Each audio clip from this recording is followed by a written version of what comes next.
You're listening to The Real Short Box, a comic book podcast made for geeks by geeks.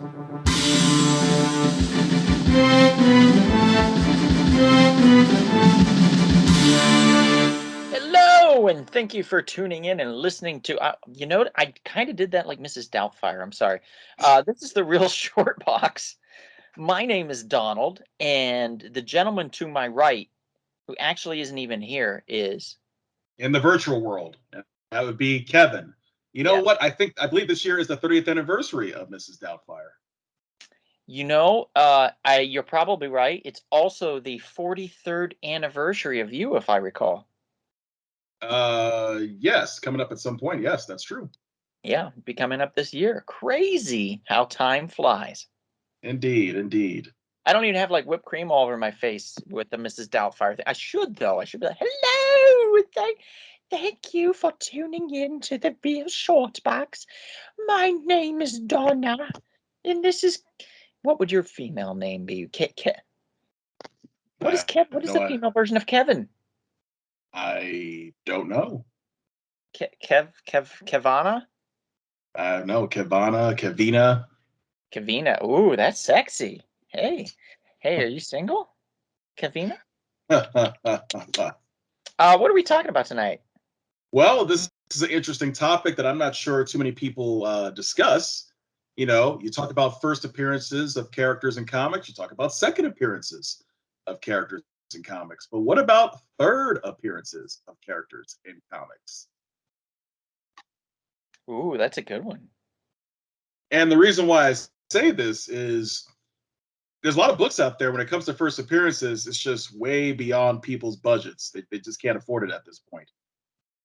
And then sometimes it comes down to the second appearances, and then those start getting out of hand to a point where you can't afford them. So what's the next best option? Third appearances. Third appearances, or just give up. Or just give up. But you know what? Third appearances are actually becoming a thing now. Well, like I said, since people realize, you know what, I can't get that first appearance of, the Hulk or Wolverine or something like that. So, let me try and get the third appearance. And even sometimes in that case, the third appearance is out of reach. But what we're going to do in today's episode is give you an idea, or should I say a suggestion, of books to pick up that are third appearances for certain characters before they become financially out of reach.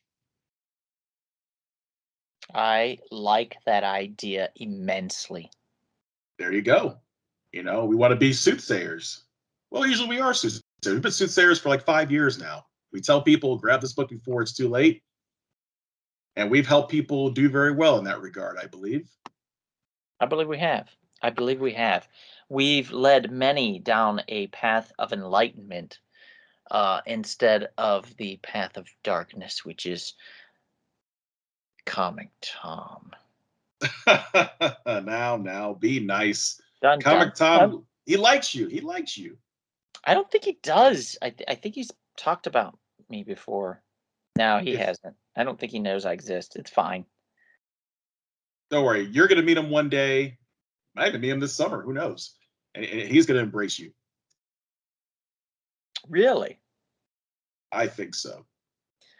Well, I'll sign something for him if he wants. There you go. There you go. Yeah, me and my dad. We'll sign some. So let's get started on this, dude. A third appearance. Throw out one that I wanted to throw out that I had you look up because I wasn't sure of the exact issue off the top of my head, and you were so kind enough to look it up for me, was the third appearance of one Mr. Sabretooth, which I thought was just such a cool cover. And that, I think, if I recall, it was a Power Man and Iron Fist duo comic. What issue would that be? Number 78. Number 78, yes.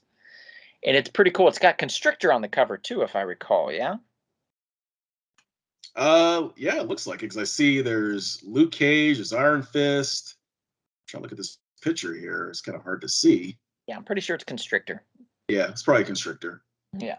And they're just fighting it out on the cover like a bunch of badasses. And I love that about that book.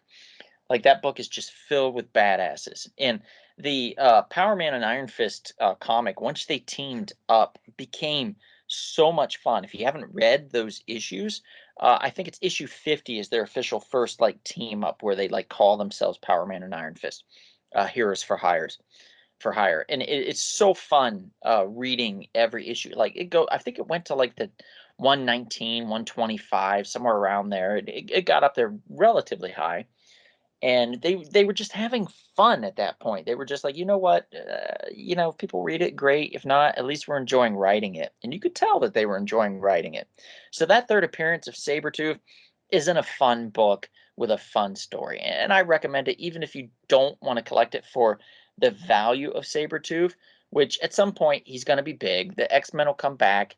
Sabretooth's going to be either a hero or a villain, probably an anti-hero, much like Venom is in the Sony universe, is what we'll get with Sabretooth, because they did do that to him at some point in the Marvel universe. I think it was the 2000s or something like that. So, yeah, I recommend getting the book while you can. It's pretty cheap. You get like a really high grade copy for what, 10, 15 bucks? Yeah, at best. I mean, yeah, not at best, but yeah, it's probably like $10. You probably had most that you'll have to pay for it. Yeah, I think it's worth it. Definitely worth it. Absolutely. What do you have? Do you have an idea on one? Yep. Another one is Amazing Spider-Man number 363, the third appearance of Carnage. Ooh. And it's a cool cover too. And this is, a 30-year-old book at this point, 1992 when it came out, and it's relatively cheap. You can get it from anywhere between, $10 and $20 at worst. And it's a cool cover. You have the images of Venom, Carnage, and Spider-Man. And it's also the conclusion of that original 3-part story when Carnage, came into full effect in the comic book world. Really? Third part conclusion. Yes, that's correct. Matter of fact, I remember discussing this series like 5 years ago on one of our original audio podcasts. We were talking about some of our favorite storylines from childhood, and this was one of them. So, in my opinion, if you can, even if you can't get the actual original copies, definitely get the trade paperback or go online and read the story of 361, 362, and 363. It's a pretty cool storyline. So here's the thing with this one. Like we all know that Woody Harrelson played Carnage in Venom 2, and we all know Venom 2 was trash. Sorry, Andy Serkis, you tried your best to direct something that wasn't well written, and it's unfortunate. The first 20 minutes of the film just plays out terribly. It's just really brutal and hard to watch. But as it kind of moves into its own thing, it starts to get a little more fun again, which is what we loved from the first one, let's be honest. So as it does that, we start to enjoy it a little more. But we're already through a big part of Carnage, so unfortunately, we don't get to see too much more of Woody Harrelson as Carnage.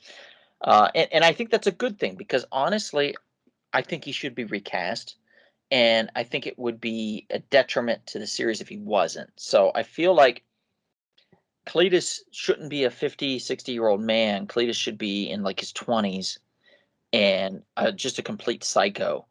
And I think he should be played by somebody, full of piss and vinegar, A somebody. young psycho. A young psycho. Yeah, yeah, exactly. Got a little more energy. The new and improved Venom, so to speak, the better version of what Venom could have been, in other words. And I think that if Sony's smart, they'll do that. And if they do that, we'll see a huge spike in Carnage created books, Carnage appearances, and especially first appearance. And then once the first appearance becomes unobtainable, it'll be the second appearance. And once the second appearance becomes unobtainable, what's after that? The right now very obtainable third appearance. There you go. I think it's worth it. Absolutely. And you're right. Absolutely. It's a great cover. So let's Next do another one. Next one will be Amazing Spider-Man number 244, the third appearance of Hobgoblin. Third appearance of Hobgoblin. Now, this is the original Hobgoblin, am I correct? That is correct. Now, I'm not against people buying appearances of other Hobgoblin incarnations, because there were multitudes. There's at least 3, if not 4, or something like that. There's another version of a color of a Hobgoblin. There's the red goblin, the green goblin, I think there was even a pink goblin at one point. So we've got a ton of goblins out there, and several hobgoblins. So I don't think it's wrong of you to hit every hobgoblin that you can. Getting a first appearance of any of these hobgoblins is going to be a great idea. And if you can't get the first appearance of the hobgoblin, the original hobgoblin in Spider-Man comics, then the second one is still pretty obtainable. And if that becomes out of your price range, or if it's not quite as obtainable as you would like, I think the second appearance is probably a $30 range, I would imagine.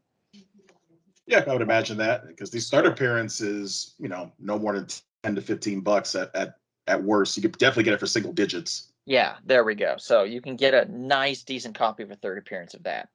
And it's funny because everybody says great things come in threes, and it's true. And I think more people are starting to become collectors of things in a fun way. And I think it would be a fun idea to start collecting third appearances of every character. Absolutely. It's not expensive, super obtainable. Exceptions to the rules, yes, it wouldn't be too expensive. But not as many as a first or second. And I like the idea. I like the idea of that third time's a charm kind of thing. I think that would be a lot of fun. I think that is something that we could definitely roll with as an audience, a fellow participant in comic book collecting. You know what? You just gave me an idea. We should label this podcast Third Time's a Charm. Hey, there we go. Got a name. Aren't we charmers? So Hobgoblin, what is it about Hobgoblin? Well, the Hobgoblin came after the Green Goblin. But here's the thing. The Green Goblin was cool. He had a green mask and stuff, and he was very villainous and kind of creepy and scary. The Hobgoblin kind of took it up to 11. He was a little bit even more unpredictable and a little more sinister, to the point because he didn't have like a direct tie that we could see like Norman Osborn did with Spider-Man. We couldn't see, we didn't know who the Hobgoblin was at first, and it was very paralyzing to us as a reader. So I think the Hobgoblin comes with a lineage from the Green Goblin, but he definitely does separate himself from the pack. There we go. And he's pretty much a modern day classic character. Yeah, absolutely. But if you weren't to get a third appearance of the Hobgoblin, what else would you get a third appearance of? I would get a third appearance. As a matter of fact, this is a double sweet feature here. Strange Tales number 171, the third appearance of Brother Voodoo, but also the first appearance of Baron Samedi. Oh, dang, that's a good one. And one I could have kicked myself about because I had seen it in a short box, when I was back home, and not in my personal collection, but at a shop. And I thought, oh, I need to get that. And then I didn't pull it out and set it off to the side like an idiot. And then I went through a bunch of other boxes and was pulling other books and looking for other things for like Christmas gifts, birthday presents. Yes, I planned that far ahead. For people that I knew would like characters and comics to certain things and stuff. And I forgot about it altogether and just left it in the box like a dummy. And at that point, I was already on my way to the airport, and it was too late. That happens. It's a sad, sad story. Very depressing story. Hey, could have been worse. It's true. It's true. Could have been worse. But what is it about this character that you like? What we haven't seen him in the MCU, but Not you yet. think he's going to. I think he's a cool character. He's someone, not necessarily. Actually, at some point he actually was a Sorcerer Supreme, correct? Yes, he was. So he's in that realm with Doctor Strange. He has abilities, and he's someone who might show up in the Multiverse of Madness movie coming out a little bit later this year. It's a possibility. If not, I'm almost certain the next couple of years he's going to make an appearance rather on a Disney Plus show or in a MCU film. He has to. I mean, he's a cool character. Also, another African character that could be, well, in this case, Haitian character that could be brought into the mix, and something different, something a little bit different, little bit different that I think that people would appreciate. Yeah, I agree. Kind of a little bit of a voodoo, of a New Orleans kind of vibe with him. Yeah, voodoo New Orleans vibe. that he brings, akin very much to that kind of mentality. He's a more, I don't want to say sinister, but a more scary version of Doctor Strange, in that you don't quite know what he's thinking. With Doctor Strange over the years, you got to know his personality a little bit, and you kind of know where he is going on things and what he's thinking. But with Brother Voodoo, when he came out, people were like, "What? Who is this guy? And what is he thinking? And why? What's going on with this dude?" Made him very unpredictable. Absolutely. And this is the time to get your hands on this, because this first appearance in Strange Tales 169 is pretty much out of reach for most people. It's crazy. It's That book crazy. was a $10 to $30 book not more than 10 years ago. It was like a Yep. cheap ass book. Yep, And not now anymore. people can't afford it. And it's sad, because it is such a good find and such a good book, and a great story behind it. But it's also understandable, and it just akins itself and lends itself to the understanding that you need to get things before they're hot. You can't react after it happens. Yep, you have to anticipate. So these third appearances are a cautionary tale. This is Yep. like, you've waited too long. You can't afford the first. The second's even becoming a little bit much. So now you're going to the third. Yep. So Now, we're here to help you anticipate. right. And we have put out a bunch of speculating podcasts in the past, and some of them have yet to hit. So if you can go back through our archives, so to speak, of our podcasts, I would probably recommend YouTube for that. Because we have all our videos on there, or you can go to our website, rumblespoon.com, and we have the archives of the audio podcast there as well, that you can peruse through, and looking through our speculation podcast, where we speculate what books are going to be hot. A lot of them have hit. A lot of them are out of the realm of acquiring right now for a lot of people, but some of them have yet to hit. But we firmly believe that everything we've ever mentioned in those still has viability for becoming a key book, a huge book with immense value. So definitely check out those podcasts. Absolutely. And just like I said, play the long game. Be patient and anticipate. Yep. And by the way, go ahead. And by the way, this last book is between $25 and $60. So already it's starting to, not get out of reach, obviously, but it's starting to become not too cheap. Yeah. So please, while you can, jump on it. And especially the fact, like I mentioned before, you have the first appearance of Baron Samedi. So that's probably one of the reasons why it's going up. Right. All right. See any relation to Baron Semination? No, sir. I don't think so. No. Okay. All right. Gotcha. All right. The next one. You pause. Marvel Premiere number 17, third appearance of Iron Fist. Yes. There we go. That's a fun one. The Iron Fist books are fun. The series on Netflix was not, but the comic books are fun. And it's unfortunate that the Iron Fist books, it's unfortunate and it's fortunate. It's unfortunate for people that were hoping to speculate so soon and thought that the Netflix series would carry them. It did not happen. That Finn, whatever his name is. Finn Jones. Yeah, Finn Jones. He was terrible. He did not know what he was doing. He was way overclassed, and he should not have been cast as that character. It's unfortunate, but it is what it is. The writing was bad. The whole thing was just terribly produced. Yeah, terribly done. It just didn't work out. And unfortunately, then a lot of people thought, well, it's done. That's it. Iron Fist is over.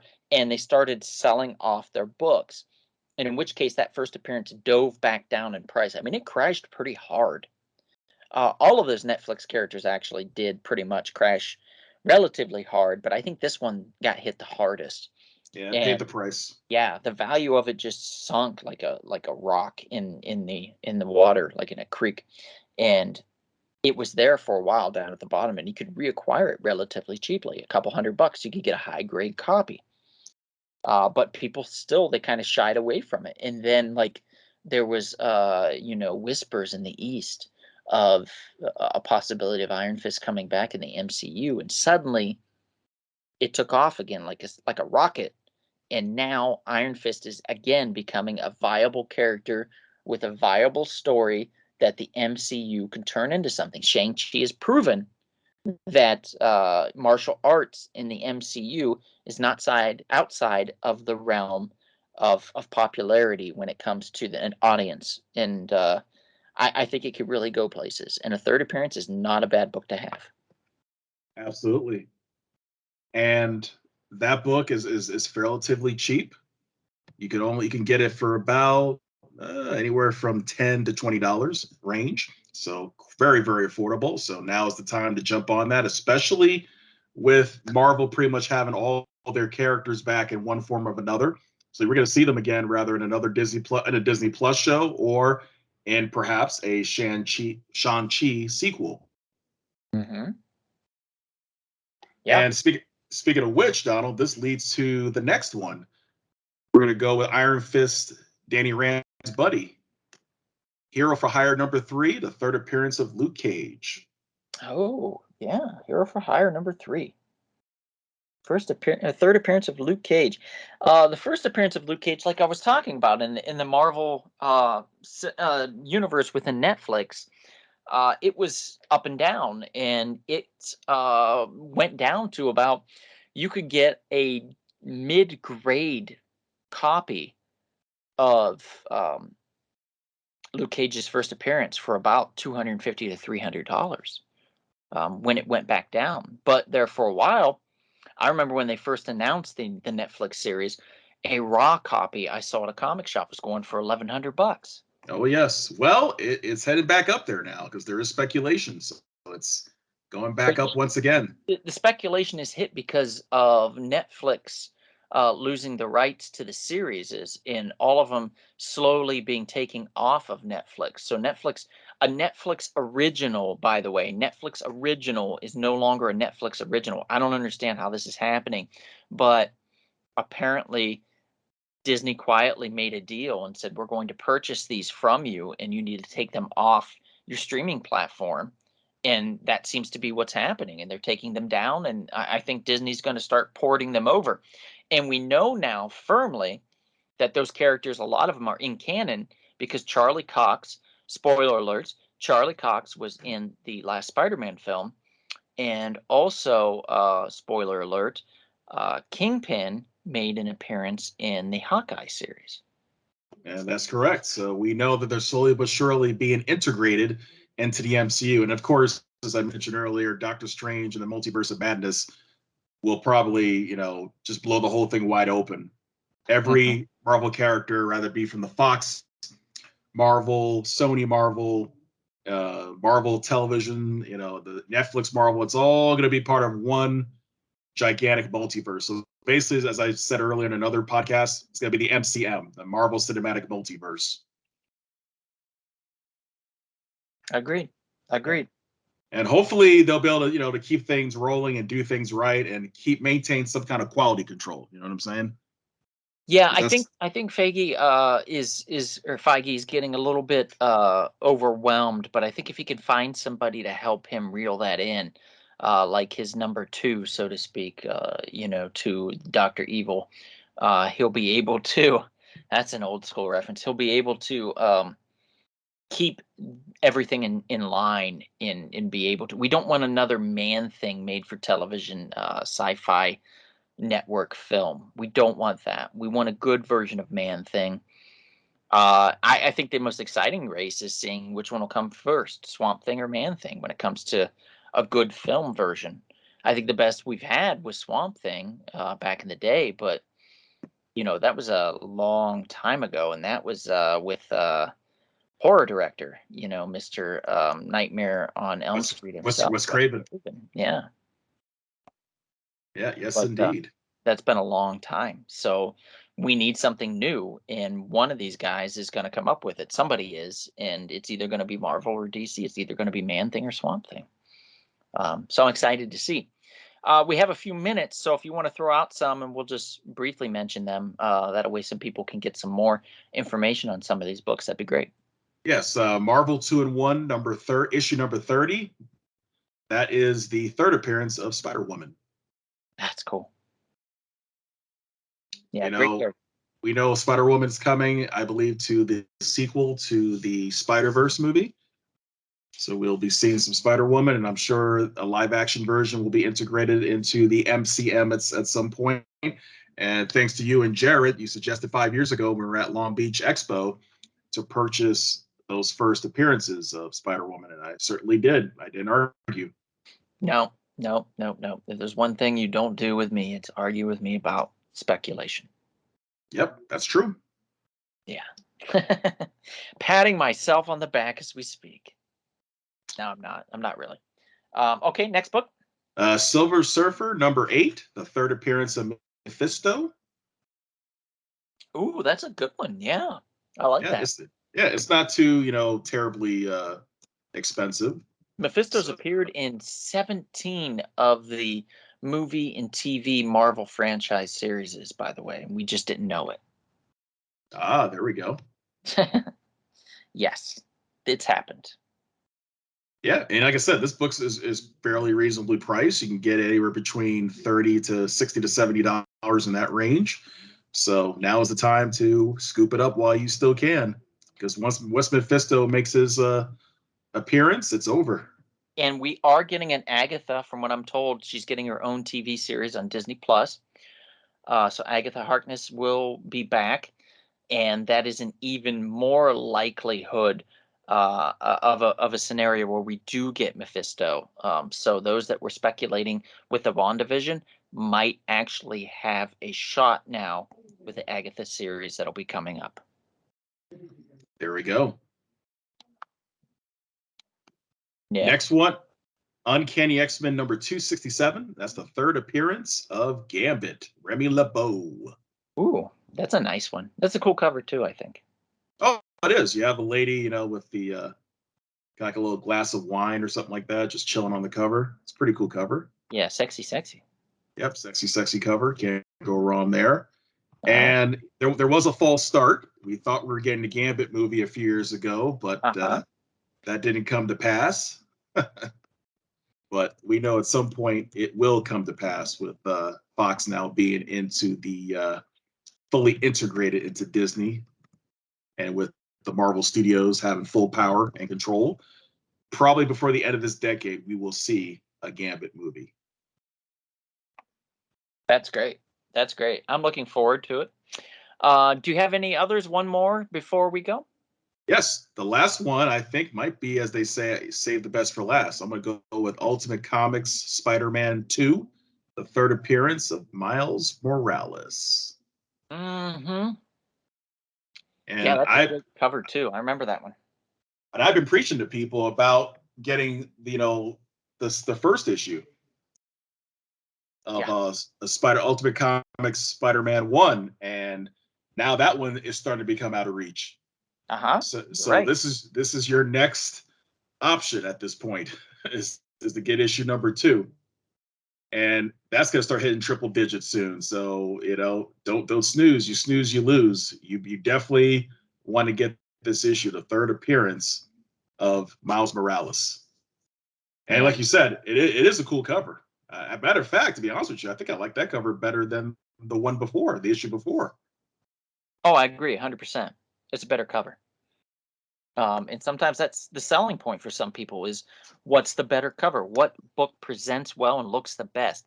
And honestly, it does that for me, as I'm one of those people that I like to put my slabs out and present them for people that, it's like if you have a nice piece of art and you want to hang it up on your wall, you want to frame it. I'm the same way with my comic books. I want to hang them up on the wall so people can see them.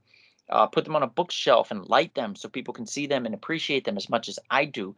And if they come over, we can talk about it. There can be discussion about the book, about the popularity of the character, what they liked about it, what they didn't like, things like that.